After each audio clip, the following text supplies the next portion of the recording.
이란이 이제 미사일 개발 노력을 많이 퍼부었습니다. 미사일 전력을 전부 쏟아져 봤는데 이게 피해가 생각보다 났습니다. 이스라엘의 대공 방어 능력 때문에요. 기본적으로 뭐 미국 자체가 이스라엘 편을 뭐 어떤 식으로든지 들고 있고요. 궁극적으로 노리는 거는요, 이란의 힘을 더 약화시켜 갖고 중동에서 더 이상 영향력을 행사하지 못하도록 하겠다. 이 정권을 완전히 이제 교체를 하는 친미 국가를 만드는 거다. 이런 게 이제 어떻게 보면은 목적이다. 이렇게 볼 수 있겠고요.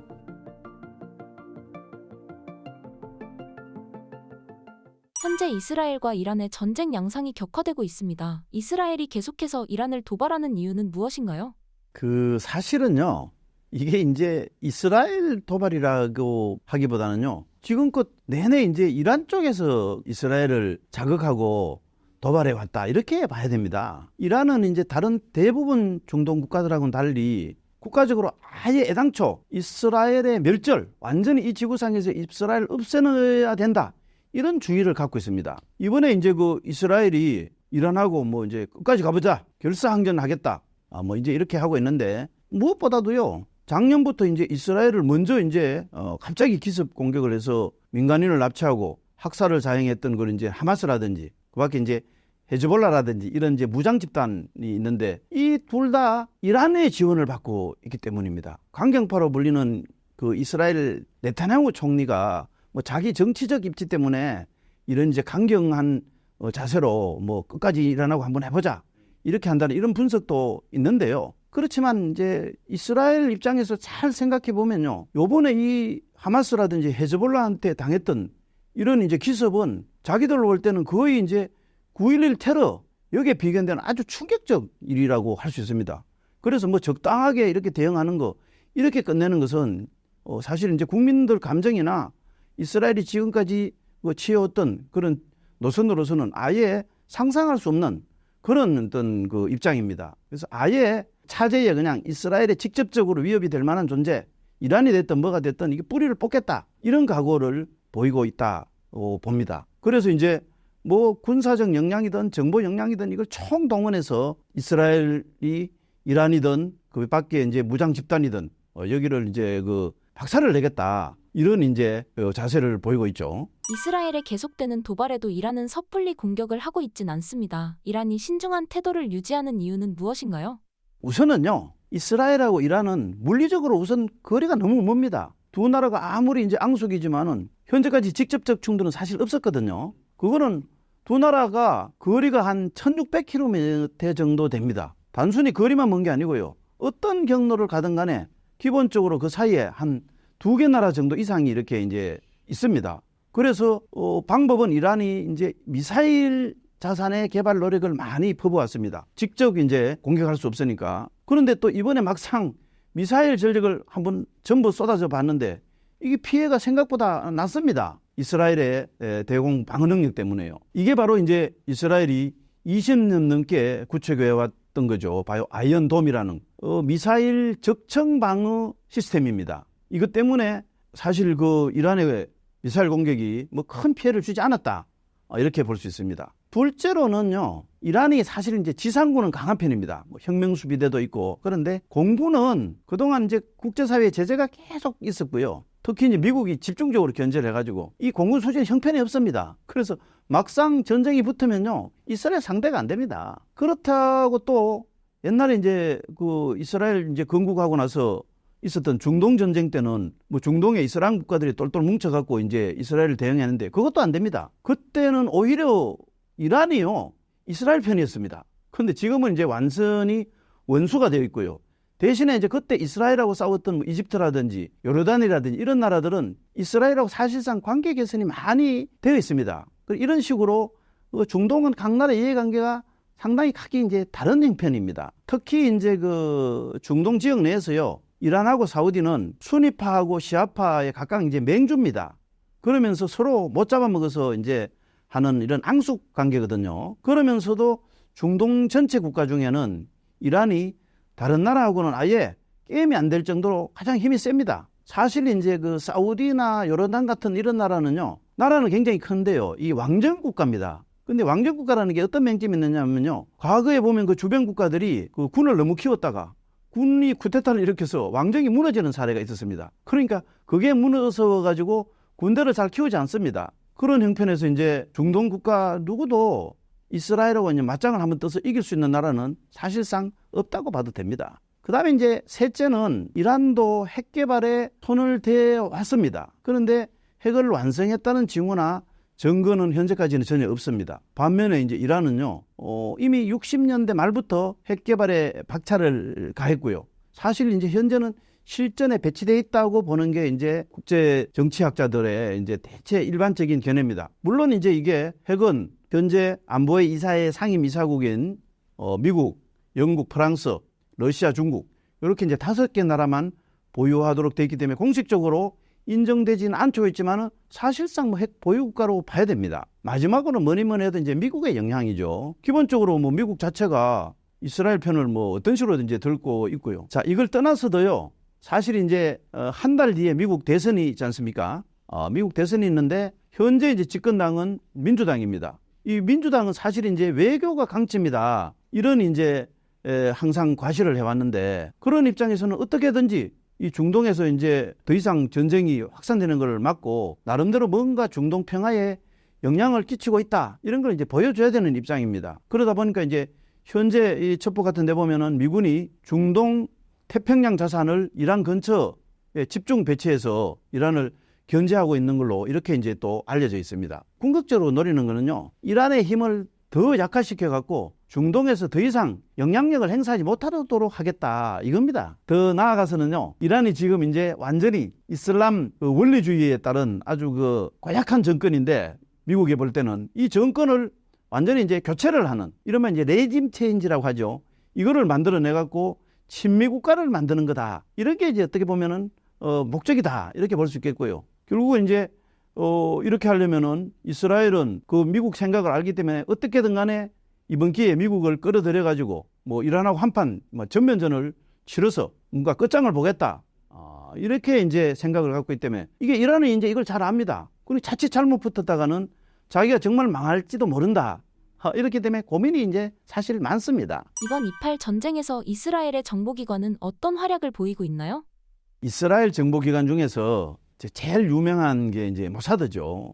이 모사드는 이 아랍권에 대한 정보 수집 능력은 뭐 세계 최고라고 할 수 있는 미국 CIA를 능가하는 그런 기관이다. 이런 평가를 받고 있습니다. 현재 이 이스라엘은 하마스, 헤즈볼라하고 싸우고 있고, 그 다음에 이제 이란하고도 싸우고 있는데, 바로 이 모사드를 비롯한 이런 정보기관들이 오랫동안 이제 구축해온 이 정보 네트워크를 총 가동하고 있는 걸로 이렇게 보여집니다. 보도에 따르면 10년 넘게 하마스라든지 헤즈볼라, 여기 이제 내부에까지 침투해서 네트워크를 구축해 왔다는 거, 이게 이제 굉장히 중요합니다. 원래 이게 하마스나 헤즈볼라는 자기들이 이제 비밀 유지를 하기 위해서 아주 소규모 리더십으로 이렇게 움직여왔기 때문에 굉장히 침투가 어려웠던 조직입니다. 그런데 이제 시리아 내전이 격화되는 과정에서 이런저런 개입을 하다 보니까 이 두 조직 모두가 조직을 확장을 했고요.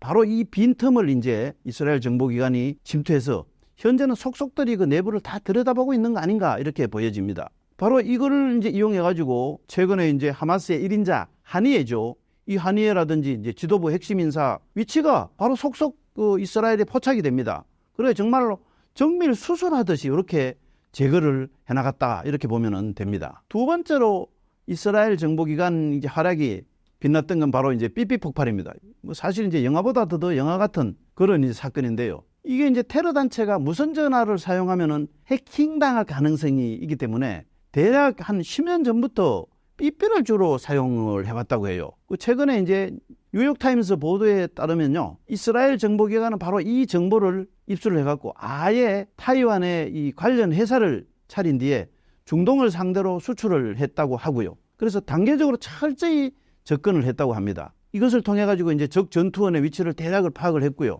그다음에 필요할 때는 폭발을 시킨 거, 이런 게 아닌가 싶습니다. 다만 이제 폭발시킬 타이밍을 놓고 말이 많았는데, 왜 그러냐면 이제 민간인 피해도 좀 일어났거든요. 이 이제 일설에는 보면은 이게 또 이스라엘 측이 모니터링을 계속 하던 중에 한두 개 삐삐 내부에 폭약이 자칫 적발될 가능성이 생기겠다, 뭐 이런 걸 알고 아예 그냥 동시에 다 터뜨리자 이렇게 했다고 합니다. 뭐 한두 개만 적발돼도 사실 다 무용지물이 되죠. 자, 어쨌든 이제 이런 일련의 과정 속에서 사실 전쟁의 그 주도권, 이스라엘이 이란이라든지 이런 적대 세력에서 주도권을 완전히 뺏어온 것은 어떻게 보면 정보기관의 활약이 큰 역할을 했다 이렇게 봅니다. 사실 이제 현재 같은 상황에서는요, 헤즈볼라 같은 경우는 이스라엘이 뭐 어떻게 보복할까 이런 고민보다도요, 누군지도 모르는데 이 배신자가 이제 안에 있는데 이 배신자가 이스라엘 특수부대를 아예 지도부 내부까지 이렇게 이제 끌고 들어오는 상황이 생길지 않을까, 이걸 이제 더 걱정하고 있지 않을까 보입니다. 이란도 역시 두려워하는 게 현재 권력 핵심까지 침투해는 이스라엘 첩보망에 굉장히 위협을 느끼고 이걸 이제 색출하는데 열을 올리고 있습니다. 뭐 북한이라든 이제 주적을 갖고 있고 반도라는 특수한 이전 지정학적 위치에서 주변 국가들에 둘러싸여 있기 때문에 이스라엘하고 굉장히 유사한 안보 상황에 처한 우리나라도 이런 이스라엘 정보기관의 활약을 보고 잘 배울 필요가 있다 이런 생각이 듭니다. 중동 지역은 과거부터 현재까지 분쟁과 테러가 끊이질 않고 있습니다. 왜 그런 걸까요? 현재 그 이슬람교도는요, 성지 메카라고 하죠. 이걸 중심으로 해가지고 주로 이제 아시아, 아프리카, 유럽 이런 데 굉장히 이제 넓게 분포되어 있습니다. 전체 무슬림 인구가 한 12억 정도 된다 이렇게 추정하고 있는데, 이슬람교는 뭐 특이하게 크게 이제 수니파, 시아파 이렇게 이제 두 종파로 분파가 되어 있습니다. 이 12억 이슬람 교도 중에 이 수니파가 한 90% 정도고 이제 거의 대다수고요. 시아파는 한 8% 내지 이제 9%고 나머지는 뭐 이제 소수 종파인데 이건 뭐 극히 일부분에 불과합니다. 그러면 이슬람교가 어떻게 해서 이렇게 두 개의 종파로 갈라지게 됐는가? 이게 이제 궁금할 텐데요. 원래 이슬람교의 교주가 이제 무함마드인데 이 무함마드가 아들이 없이 죽어버렸습니다. 근데 죽고 나서 이제 누구를 후계로 삼아야 되느냐, 이거 갖고 이제 서로 대립이 시작됐습니다. 이 중에 수니파는 무함마드가 죽은 뒤에 사실 무슬림 지도자로 그 뒤를 이은 후계자를 뽑았는데요. 뭐 이제 아부 바크르, 우마르, 우스만, 알리 이렇게 이제 후계자를 뽑았습니다. 이렇게 이제 이 후계자가 정통 칼리프다. 칼리프라는 뜻이 이제 계승자 대리자라는 뜻이거든요. 이렇게 생각하는 신자들입니다. 그렇게 해서 이 사람들은 무함마드의 후계자를 이 4명의 정통 칼리프, 그 다음에 그 이후에 역대 칼리프 왕조의 칼리프만이 정통 후계자다, 이렇게 이제 생각을 하고 있습니다. 대신에 이제 시아파는요, 원래 이제 무함마드의 후계자 중에서 그 사촌이자 사위인 알리라는 이제 사람이 있습니다.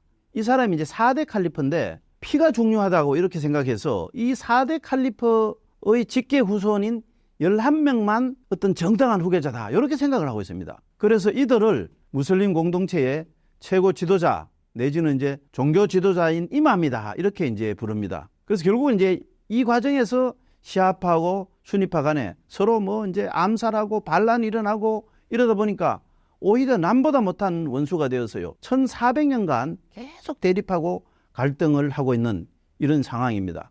현재 중동 국가 중에는요, 사우디아라비아, 이집트, 아랍에미레이트 연합 이런 나라는 수니파가 절대 이제 다수를 차지하고 있고요.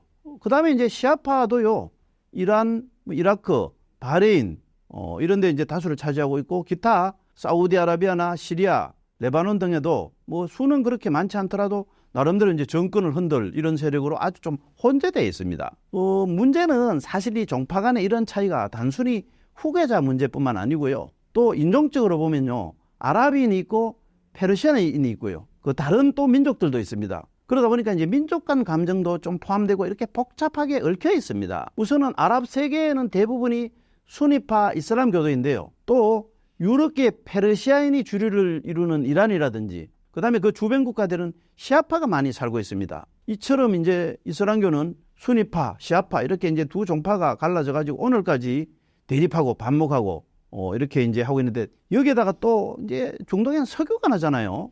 그러다 보니까 이제 유전지들을 둘러싸고 뭐 서로 영토 싸움을 하고, 그 다음에 또 아랍인, 뭐 페르시아인 이런 이제 민족이 서로 다르다 보니까 이질성 때문에 또 이게 대립하고 있고 반목하고 있고, 또 여기에서 여러 강대국 간의 이해관계가 굉장히 이제 복잡하게 개입됩니다. 이렇게 해서 이제 오늘날 중동이 세계의 화약고다 이렇게 불려지게 된 겁니다. 그렇다고 하더라도요, 이 수니파와 시아파가 사실 한 70년대까지는요, 겉으로는 큰 차이가 없었습니다. 그런데 이제 이게 1979년에 이란에서 이제 이슬람 혁명이 일어나죠. 이슬람 원리주의자 호메니에 의해서 이걸 계기로 오히려 이제 친미 핵심 국가이던 그 이란이 반미 국가로 돌아섰고요. 또 그 다음에 이제 비슷한 그때부터 소련이 냉전 체제 당시에 중동에 이제 집중적으로 지원하고 이렇게 하면서 그 지역 전체에 대해서 반미 성향이 커지게 됩니다. 여기에다 또 미국이 이스라엘을 지원한 점도 또 한몫을 하죠. 결과적으로 이제 사우디를 비롯한 순위파 국가는 나중에는 궁극적으로 필요에 따라서 이제 또 친미 노선을 선택을 했고요. 이집트, 요르단도 이스라엘과 4차 중동 전쟁을 겪고 난 후에는 사실상 친미 국가로 돌아섭니다. 그렇지만 이제 순위파 맹주인 이란이 바로 이제 이슬람 혁명이 일어난 이후부터는 극단적으로 미국하고 대립하고 이렇게 척을 지면서 현재 이제 반미, 그러면서 특히 이제 반 이스라엘의 구심점 역할을 하고 있다, 이렇게 보시면 됩니다. 사실 이번에 이제 그 하마스의 이스라엘 기습 공격도 이런 어떤 맥락과 닿아 있다, 이렇게 보면 됩니다. 이게 이제 친미 노선이라든지 미국과 관계 개선을 이제 수리파 측에서 자꾸 이제 원하고 있다 보니까 이걸 이제 견제하려고 하는 시아파의 어떤 그런 노림수가 깔려 있는 것이 아니냐, 이렇게 생각할 수 있고요. 이미 이제 순위파 국가 중에서 이집트라든지 요르단 같은 나라는 이스라엘하고 수교를 했고요. 몇 해 전까지는 아랍에미레이트까지도 수교를 이렇게 했습니다. 그런 상황에서 최근에 사우디까지 물밑으로 이스라엘하고 수교를 한다, 이런 말이 나도니까 아예 이게 이제 성사되기 전에 다시 중동 내에서 반 이스라엘 정서를 한번 불붙일 목적으로 이제 이란의 똘만이라고 할 수 있죠. 하마스라든지 헤즈볼라한테 이제 뒤로 작용을 해서 이 문제를 일으킨 것이다, 이렇게 볼 수도 있겠습니다. 중동 문제의 또 다른 이제 근원은 사실 이제 그 팔레스타인 문제입니다. 2차 대전이 이제 끝나고 1948년 5월에 이른바 이제 유대인 국가인 이스라엘이 일방적으로 독립했다, 이렇게 했습니다. 그러자 이제 주변에 있던 아랍 국가들이 무려 이제 4차례나 중동 전쟁을 일으켰죠. 이 상황에서 100만 명 정도의 팔레스타인 난민이 발생해서 이제 사방으로 흩어졌습니다. 그런 뒤에 이제 이들 팔레스타인인도 서서히 이제 민족적 자각심도 생기고, 그래서 민족주의 운동단체라든지 게릴라 조직을 결성을 하고, 이게 이제 1964년에 거기 이제 연합되어서 그 유명한 이제 팔레스타인 해방기구 PLO라고 하죠. 이 PLO를 만들었습니다. 그 이후에 1987년에 요르단강 서안이 있는 가자지구에서 팔레스타인 주민들에 의해서 반점령 주민봉기인 인티파타라는 게 시작됐고요. 그러면서 이제 국제사회에서도 팔레스타인인들 민족 문제를 뭔가 해결을 해야 된다, 이런 이제 여론이 형성됐습니다. 그러다가 이제 1993년 9월에이죠. 노르웨이가 중재에 나서가지고 비밀 협상을 몇 번을 거듭하다가 이제 마침내 이스라엘하고 PLO가 팔레스타인 잠정 자치선언을 조인을 했고요.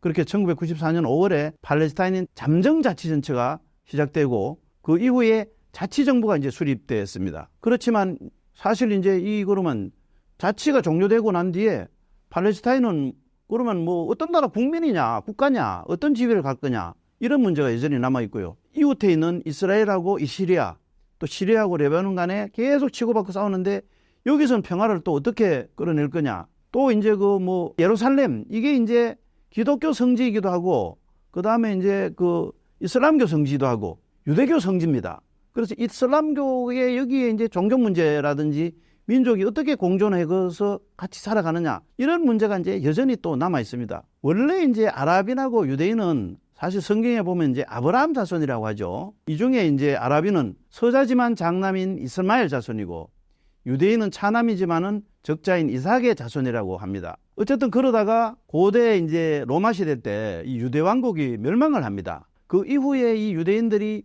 사실 2000년간 나라 없는 서름 속에서 이제 온갖 멸시, 고난 이런 거를 이제 겪다가 결국 이제 유대인들은 성경에 나오는 그 옛날 자기 조상들이 살던, 아브라함이 살던 젖과 꿀이 흐르던 땅, 여기가 바로 이제 가나안 땅인데 오늘날 팔레스타인 땅이 여기입니다. 여기에다 이제 나라를 세웠죠. 그런데 나라를 세웠는데 거기에서 아무도 살지 않았던 게 아니고 바로 아랍인들이 살고 있었는데 이 아랍인들을 몰아내면서 오늘날 비극이 사실 시작됐다, 이렇게 볼 수 있겠습니다. 여기에는 사실 이제 1, 2차 세계대전 과정에서 유대인하고 아랍인을 상대로 급하니까 팔레스타인 땅을 두고 이중계약을 한 나라가 있습니다. 바로 이제 영국인데요. 이렇게 이중계약을 하고 난 뒤에 그냥 내몰라라 내팽개쳤습니다. 그 영국도 이런 어떤 불시에 한 몫을 했다고 하죠. 어쨌든 19세기 후반부터 열강들이 아시아와 아프리카를 침탈하기 시작한 그런 제국주의의 희생양이 돼가지고 36년간이나 일제에 의해서 식민지배를 당하고 남북이 분단되기까지 한 우리 아픈 역사가 또 생각나는 그런 대목이다고 할 수 있겠습니다.